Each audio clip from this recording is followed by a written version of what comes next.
Okay, so let me introduce you to the topic. So I think everybody who does econometrics, who does economics, or even data science and data science related fields knows that one of the key advances in the last 10, 15, 20 years is that people get more and more interested in networks and in linkage. And especially, I'm an economist by training. As an economist, you're interested, of course, in interactions among economic units. If we look then into the literature on those, into the particular literatures in economics, we sort of like have two different branches, two different strands. The first one comes originally out of the economic geography literature. These are the spatial models. So here, originally, as I said, it was economic geography, in a sense, agglomeration models, and pure cross sections. But of course, then there was also a panel concept or panel. So this is the first part we are sort of like relying on. And here, the very important bit is that the assumption is that the network,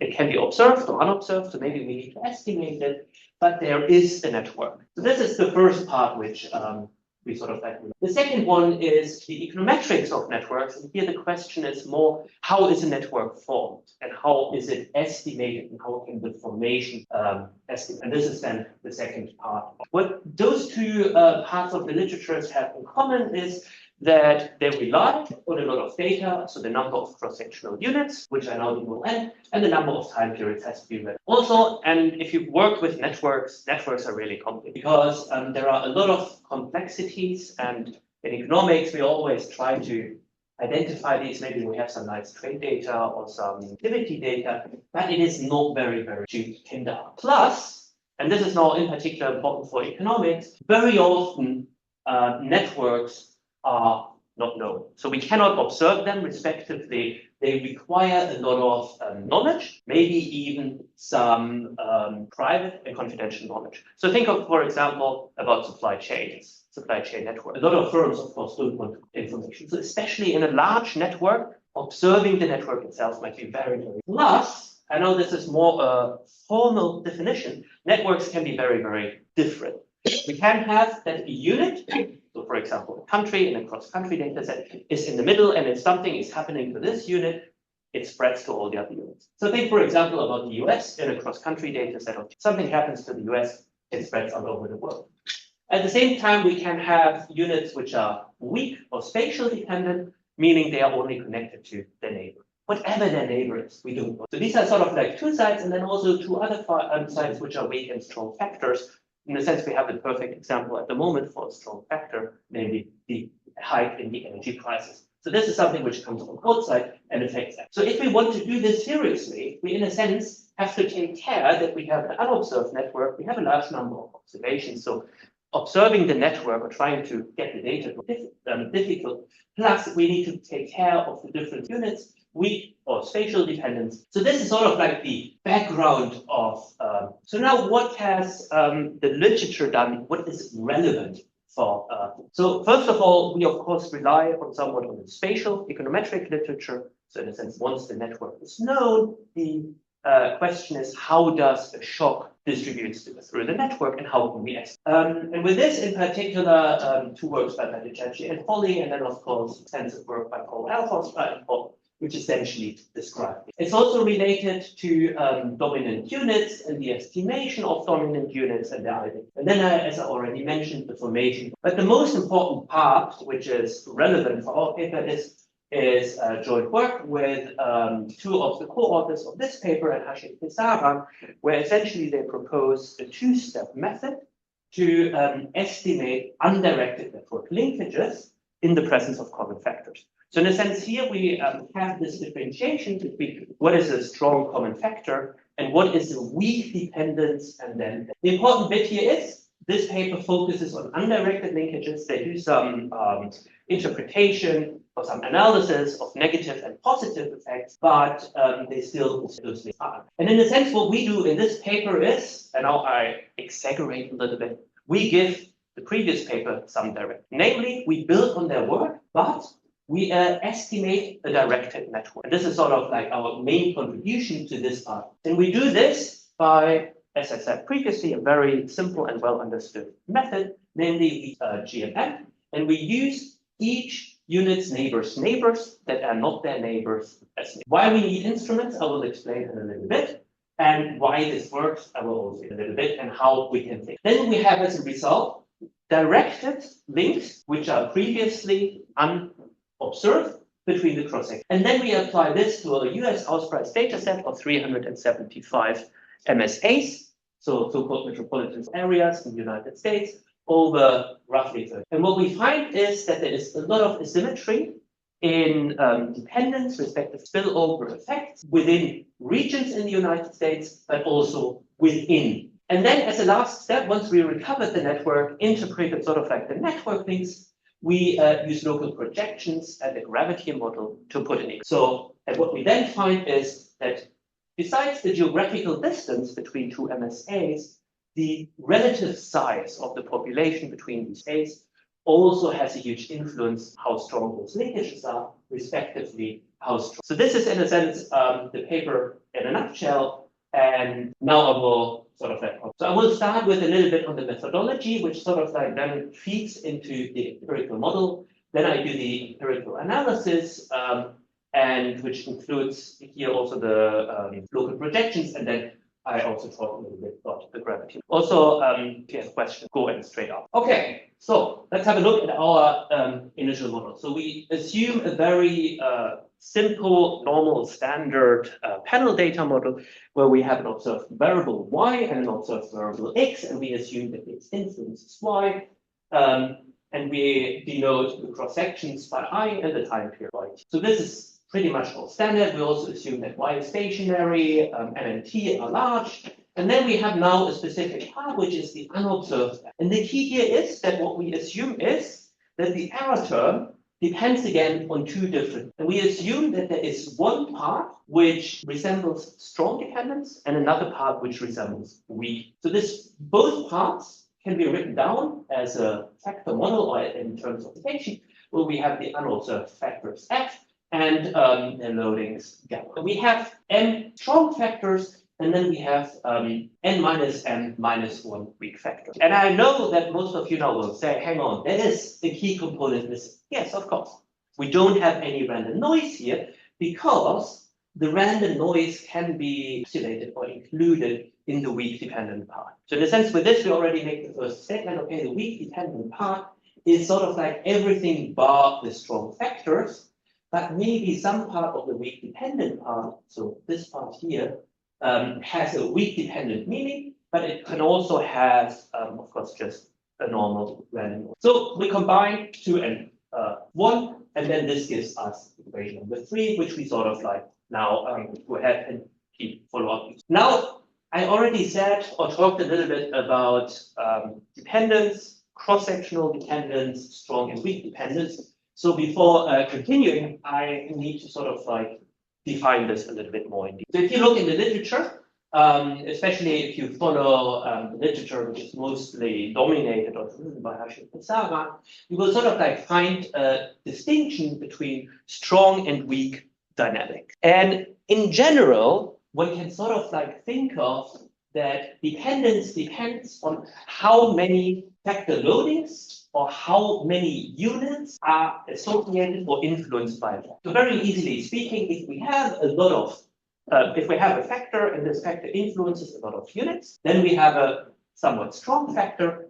And if we have a factor which hardly influences, then we have a weak. So, and this is then sort of like the definition here, which essentially is the strength of the cross-dependence, and alpha is also often called the so-called exponent of cross. And this goes back to a paper by Chudik, Pisahan, and Tusetti, which essentially define weak and strong cross-section dependence, that if the number of observation, the number of cross-section goes to infinity, if the absolute sum of the factor loadings is bounded respectively is finite, okay, we have a weak factor, and if it essentially increases with the increase in the number of cross-sectional units, we have a strong factor. So once again, you can sort of like think of a strong factor as something which is influenced, which influences all units to a strong degree, and the weak factor is it only influences a small number of units or respect only variables. This can then be measured and also estimated. So the cross-section dependence by,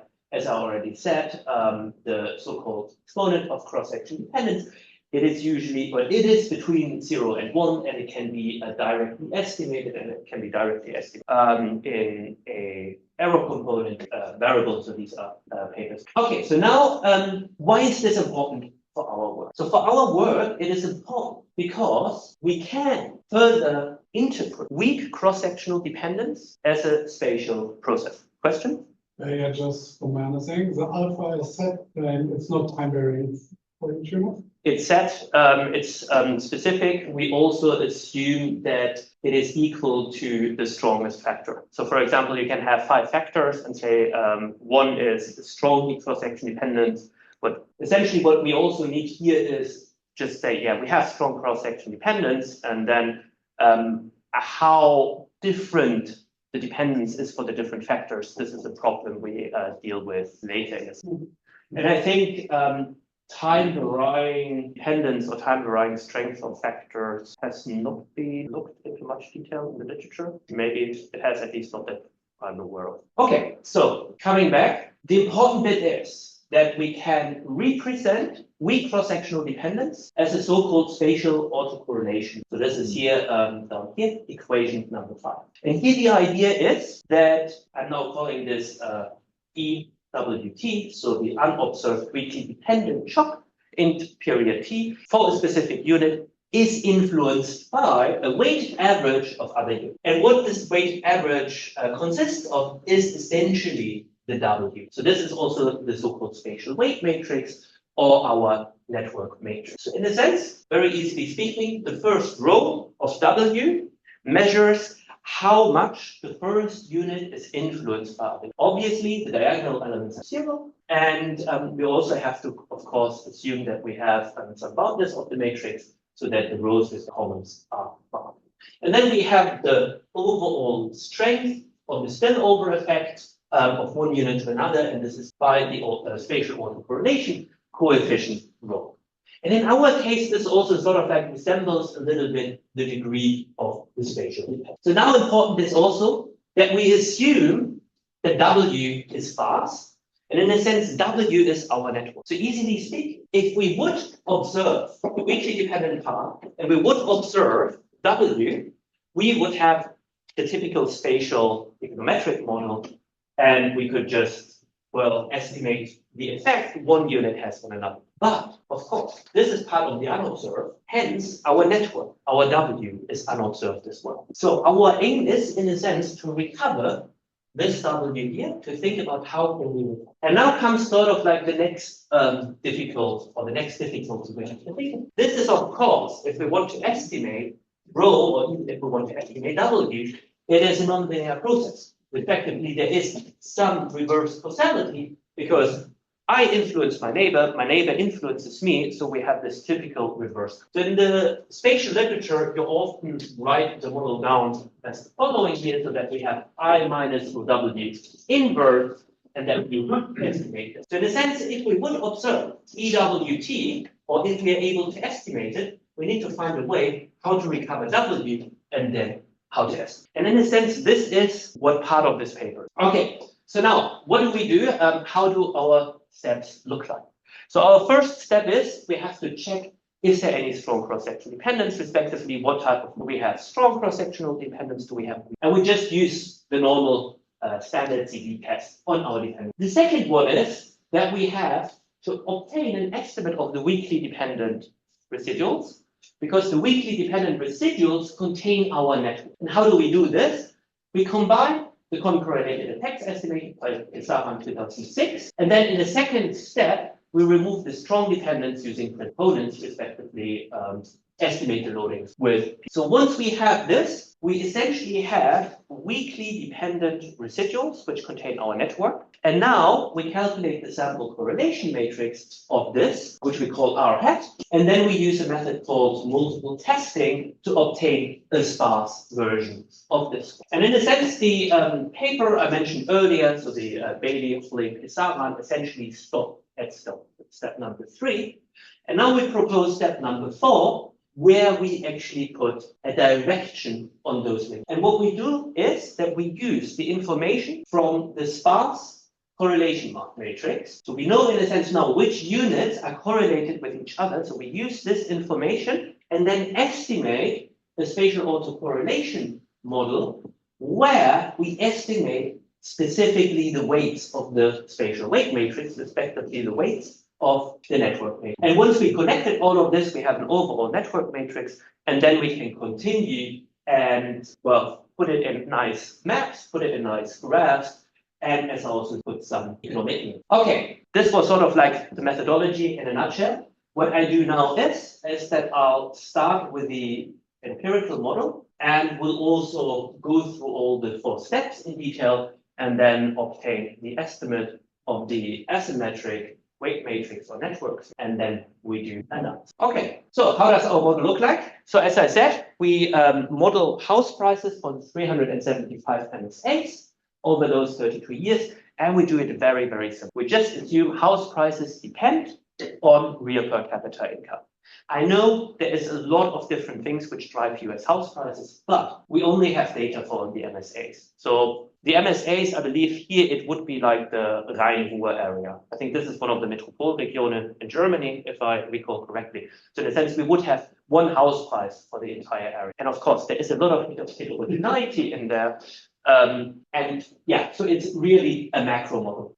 So now we also know from the previous literature that house prices, first of all, have some time dependence. If house prices yesterday were high, they're most likely to be high tomorrow as well. There are also some equilibrium effects between house prices and income, which we have to account for. And what we do to solve this is we essentially just run a very simple error correction, so which is the first part of the equation. So the equation you estimate has to be stationary, but not the variables as such. Yes, yeah, correct. The second part is now that we know we have some strong cross-sectional dependence in our data. Respectively, the assumption we have, we assume we have some strong cross-sectional dependence in our data, because once again, this was also shown in the literature in general for house prices, but also for exactly this house price. And this second part is what we are actually interested to form our network, because the second row is essentially the cross-sectional averages. So this is Pesavam's CCE estimator, which spans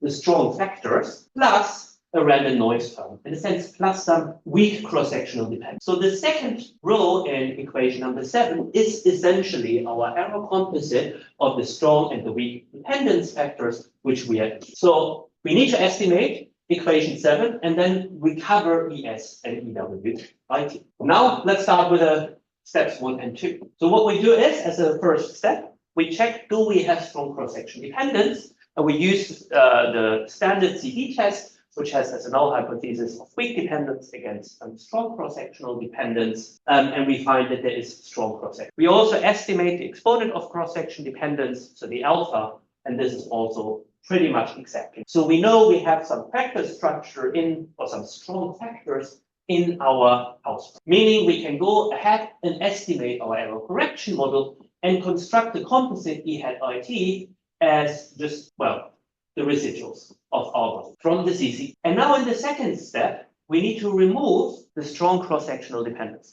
So once again, and this is very important and also something which took me a little while to understand, that with the CCE estimating, you span only the space of the factors, you do not estimate the factors exactly. So in a sense, this is why we need this additional step. So what we do here is we use the CD star test, which is I think actually the paper is now accepted or published in econometric reviews, also by Saran and one of his PhD students, where the null hypothesis is cross-sectional independence against an alternative of network dependence, conditioned on a number of common factors which are approximated by principal components. So we use the CD test and we find that we need 2 principal components until we sort of like hit a level where we say, yes, everything which is left in our error composite is weakly dependent. We also estimated here the number of factors in this using Arne and Horenstein, and we also got 2 respectively. So what we now do is that we obtain the factors from E hat IT and the factor loadings using principal component analysis. Remove those from E hat IT. We also estimate some unit-specific intercept, and we also found that we have some seasonal variation left, which we also remove. And this then gives us the weakly cross-sectional dependent residual. And now our claim is in those, we actually have the weak dependent network structure. So in a sense, now we know that if the residual of one unit is hit, it influences the residuals of others. Namely, we have a network. And this brings me now to step number 3, where we use the multiple testing procedure. So we just calculate the sample correlation matrix of the weakly cross-sectional residuals. And essentially, the multiple testing procedure implements something like a threshold which sets the pairwise correlations equal to 0 if they are below a given threshold. And the threshold here just depends on the inverse of the cumulative standard normal distribution, a set size of the test, and then some scale, which we just set here as n squared. So this all goes back to this paper here, which I think is Journal of Econometrics, if I remember correctly. And we also have simulations that this works very well. So in a sense, we do this to the sample correlation matrix of the weakly cross-sectional dependent residuals. And this then gives us a sparse and regularized network matrix R hat MT. And the important bit now is squared. I mean, happens to be the number of elements of the correlation matrix, but there are, of course, only due to symmetry, they are not all things. So it would seem one would only need to adjust for how many different elements a correlation matrix has. But so the n squared is not directly related to how many multiple tests. No, I think it is related to it. I know that in the original paper, they propose different values here for the square. So I guess, yes, it might be related to how many different values you have. But I think in our case, n squared worked out best. The important bit is that R hat MT, R hat is sparse. In a sense, now we have all the linkages, even though one unit might hardly affect another unit. It's just because the correlation, of course, picks this up. But of course, in a sense, we don't want to estimate a dense network, have a sparse network. And with the multiple testing procedure, we obtain the sparse. If I may say that. I know that this is sort of like, especially if I present this in, say, a more data science audience, a lot of people say, why do you not run some graphical models? Why do you not add the correlation network matrix with, say, some lasso estimator? This is, of course, would be a very good outcome, which we don't do here because usually if you use those methods, you have a lot of additional parameters you have to set, and we want to avoid this. Okay, so now we have a sparse regularized network, but once again, this is still undirected network links, and we would like to recover a direction. Yes. Is it important that the regularized matrix is the sparse one is still positive definite, or? Yes, because otherwise we might end up with some troubles here, because essentially the R hat resembles part of the W, and then we wouldn't be able. How do you impose them positive definite? It should come from the sample correlation matrix. Of course, you remove quite a lot of entry. I know that in our in the application, I think we checked on that, and we would have also, I believe. Okay, so if you have some plan B, if it's not, just add something to the eigenvalues. Yeah. Okay, then it's okay. No, I'm just wondering.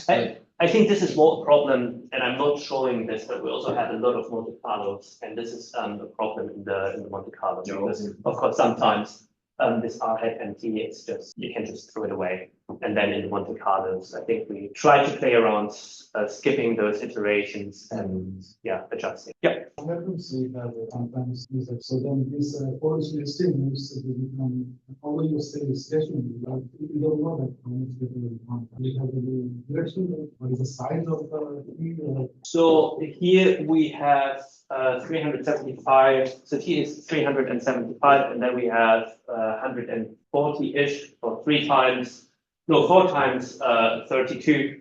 time periods t. I think in the simulations, the lowest one we did was 50, but then the results were not great. So you do need a relatively large t. Also, of course, I think this is sort of like one of the difficulties with this method of you need a relatively large. Okay, so now we're coming to the step 4, where we now put some, as I said, direction to our network. So we have R hat MT, which now tells us which units are linked. And now what we do is, based on this, we build instruments. Let me make a very easy example. So for example, I want to estimate the effect of, say, Düsseldorf and Dortmund. I know that Düsseldorf and Dortmund are connected.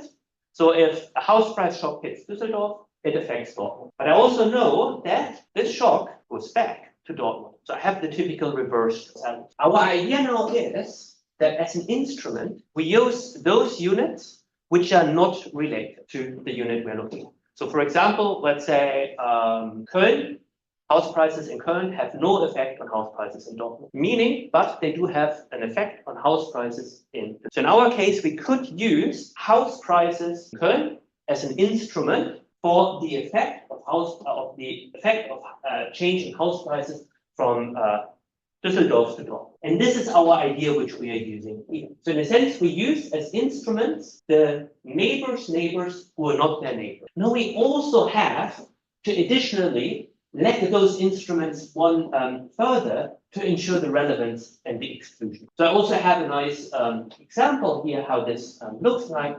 So as I said, unit 1 is, for example, now Dortmund, unit 2 is Düsseldorf, and then 3, for example, Köln, and for example, number 4 is Bonn. So now we use those two to instrument the effect Düsseldorf and Dortmund. Of course, one of the difficulties here is unit 5, because we need to think about what we do with unit 5. So in the applications, we sort of like looked at those cases and but also had to discard them. But this is how we build our instrument. So in a sense, this then gives us the first stage of our IV model. So we obtain an estimate of the weakly cross-sectional dependent residuals of the other unit. And in a sense, these instruments are unit specific.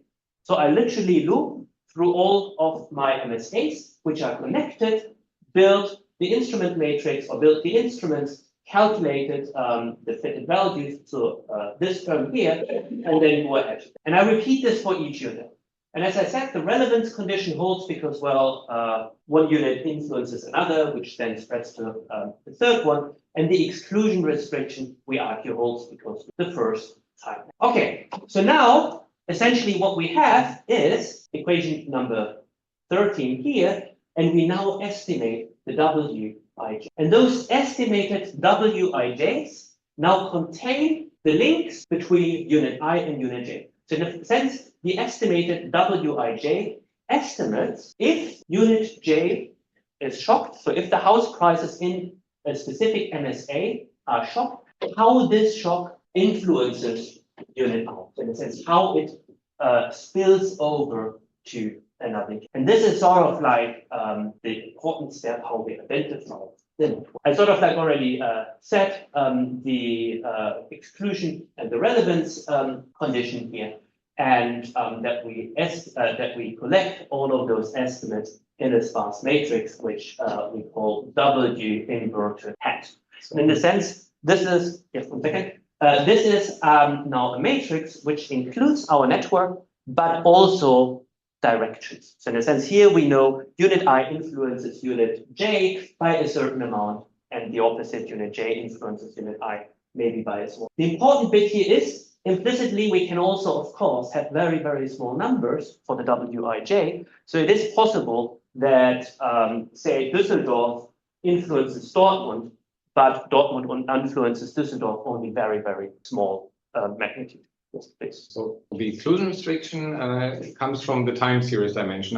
My initial intuition was that somehow that this sparsity-inducing approach leads to arguments that say Krefeld only works through Düsseldorf on Dortmund, but not directly. So that was my initial intuition where exclusion comes from. But here you're arguing it thanks to the legs. Yeah, it's in a sense a mix of both.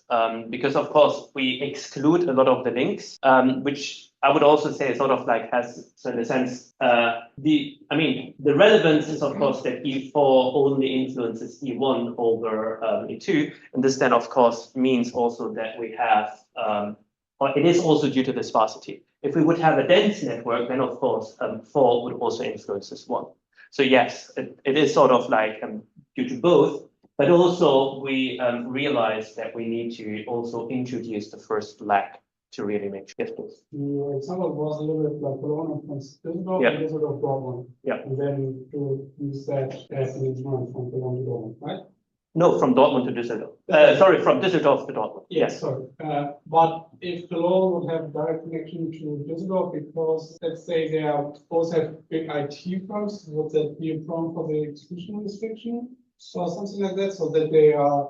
So if Cologne also directly influences Dortmund. So if there is if we look at if we look at Dortmund and Cologne have a direct link, then I cannot use Cologne as an instrument for the effect of Düsseldorf and Dortmund. Then just from practice side, how you determine if they have a direct link, just from the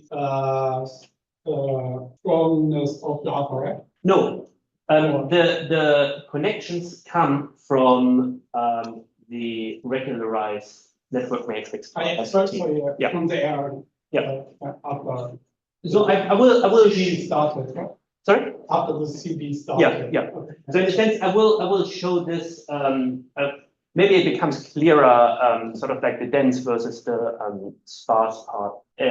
Once I actually show some maps. So use the format rather than mirrors. Yeah. That's your instrument also this kind of problematic network. It's so the IV estimation here is Okay, so you use is- IV. yeah, it is a nightmare in a sense, because of course we very often have the case that we have very small localized networks, which is essentially 3 units and they are all linked to each other. It's difficult with those. Yeah, but sometimes you don't have second order neighbors. So in parallel, we also worked on a UK house price data set, and this was essentially the biggest problem there. That there's a lot of stuff going on, especially around London, and then you have some, I think, sort of like towards Manchester, a little bit going on there, which was sort of like, so couldn't estimate this. For the US, it works a bit better. Yeah. Okay. This already brings me now to the empirical analysis. So what we now look at is actually first at the network and then at the local projections and the causality model.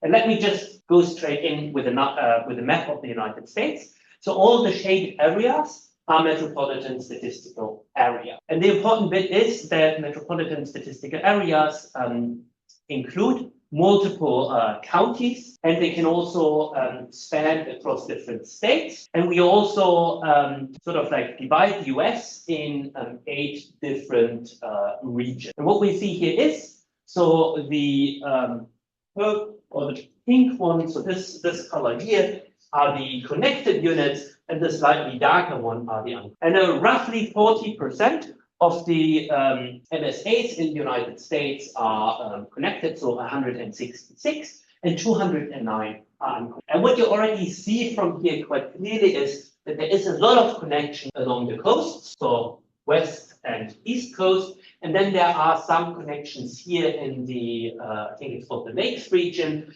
And then, and we will see this also later on, very little going on in the middle of the United States. So this is sort of like the broad picture. And here we also see that we have quite a lot of MSAs in the United States, which are, house prices are not connected at all. What I sort of like found very interesting is that state tax is totally unconnected. And I thought this was very interesting because if you look at the moment at house prices in the US, one of the regions where you have a lot of growth is, I think, the area around Austin in Texas. And I would have assumed that there is some effect, but maybe not. Okay, so this is also a very quick overview over now the 8 regions. So the different regions, you can sort of like see it here in the slider, thicker borders across the states. And sort of like what we see is that there are some regions, as I said, for example, the Southwest and the Rocky Mountains, where there are no so-called exogenous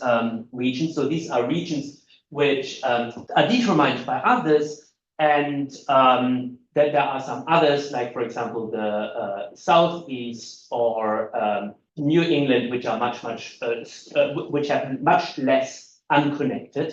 Okay, so now we look in the second step at the connections across the region. So what is the thinking here?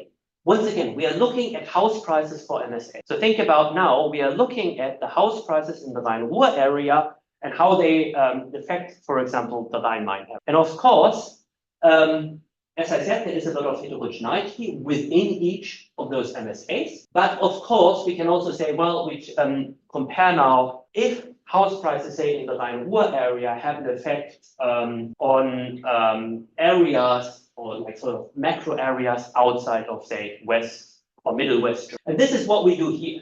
So here we show only the connections between MSAs which are in different of the 8 regions. What we see here is there are not so many. So if we, for example, take New England, we have 40 links within New England, but only 2 which have a connection to the outside. The same applies to the Mideast, Southwest, Great Lakes, most of them. So our reading here is that once we look sort of like at the US as a whole, extra-regional links, that it's much, much less. Which sort of like also makes sense because, well, why should it happen, or why should it matter very strongly what happens in California for house prices? Say, of course, we see there is some east-west connections. Interestingly, there are no or not many south-north connections. But our argument here is that if we want to analyze, especially shocks to MSAs, we need to look a little bit more towards region. So how do we now do this? Now we actually look at local projections. So this means that we pick specific MSAs, we shock this MSA, and then we observe how this shock translates to or influences other. Okay, so now, and we do this only for within region connectivity. And if we now look at this, we see that, yeah, there is a lot of within region connectivity. For example, here in California, we see the same a lot in Florida, and then here in the New England area.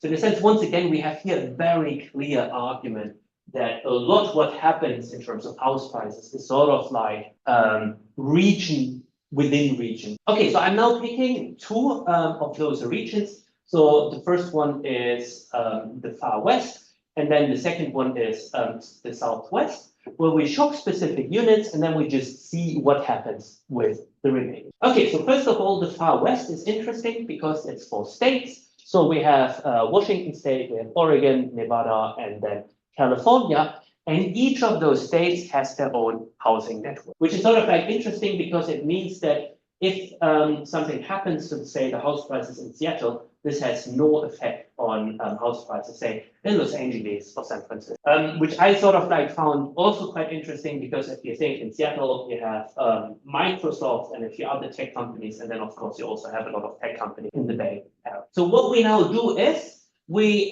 shock 2 MSAs, Los Angeles and Sacramento. And important to notice that Los Angeles has 13 million inhabitants, Sacramento, so the MSA Sacramento 4 million. And we also look at an additional MSA, Napa, which is relatively close to Sacramento, so 100 kilometers, and 642 Los Angeles. And sort of like if we take now, especially the economic geography literature for face value, which would tell us distance is what matters, so geographical distance, then the effect of LA on Napa should be very good. Okay, so here we see the local projections. So this is a shock on Los Angeles, Sacramento, and Napa. The blue line is Los Angeles, and the red dotted line is a shock on if we shock Sacramento. And what we see for Los Angeles, yes, the shock on Los Angeles has very strong effect on Los Angeles. We also see that the shock on Sacramento has an effect on Los Angeles, but not so strong, and this effect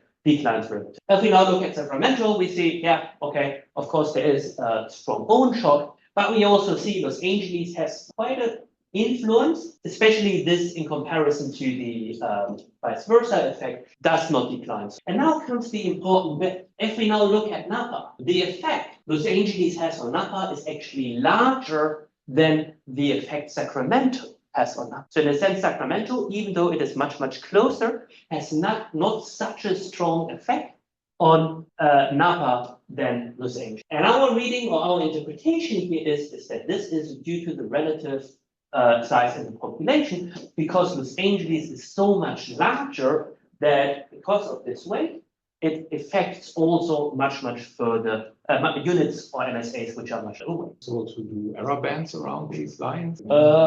Yes, we should do that. Yeah, that's it should be possible because it's just a non-local projection. Actually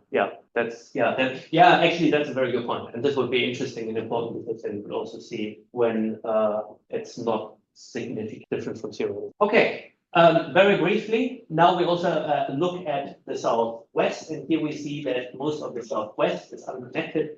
We only have one center here, and then another one, which are just 3 units here. And of course, making these 2 units is a little bit difficult because we don't have any of our instruments. Is 230 kilometers away from Flagstaff. And Yuma, which only has a population of 0.1 million, they both have an influence on Flagstaff, but here the effect of a closer unit is much larger, but at the same time, the closer unit, so Phoenix, is also much larger than the unit Flagstaff. So once again, it's sort of like also on. Okay, so now we could say, okay, yeah, we can stop here. But what we do now next is we also want to further disentangle the effect of relative size and distance. So what we do for this is that essentially that we do a so-called gravity model. So where we essentially have the relative house prices on our left-hand side, and we estimate it by the relative size of the population and by the distance. We cannot really do this directly. So instead of the relative house prices, our argument is we are not really interested in the relative house prices. We are interested in the links. So in a sense, how strong the house prices react to each other is measured by the links between the two units. So if we do this, so we have here the elements from the symmetric estimated weight matrix and here from the asymmetric weighted matrix, we see that if we plug in the symmetric weight matrix, population in unit I and population in unit J, they have exactly the same influence. We also see that there is an effect, a negative effect on. If we now allow for asymmetry, we see that those two coefficients here are not the same anymore. And we sort of like see that actually what happens in the other unit has a stronger effect on the link than what happens population-wise in the unit we are looking at. And we also see that the coefficient of distance in comparison to our symmetric network is a little bit weaker. And once again, here our reading is not only distance is important, but only the relative size between two MSAs is important, or is an important determinant of how strong one unit reacts to another, respectively, how strong the spillover effect or the network link between two MSAs. Okay, with this I conclude. So as I said, we extended previous work by Bailey, Holley, and Pesaran, and we sort of like used their method to, and then sort of like just as a pointer, of course, the estimation here of our network links is based on the multiple testing method. We know there are a lot of other methods out, like estimation of networks using, for example, machine learning methods like the Lasso or graphical models, which I think might be a very nice extension of this paper for the future. Cover an unobserved network, but in comparison to them, we also did the additional step of putting some directions to the network. We use this by using an instrumental variable approach,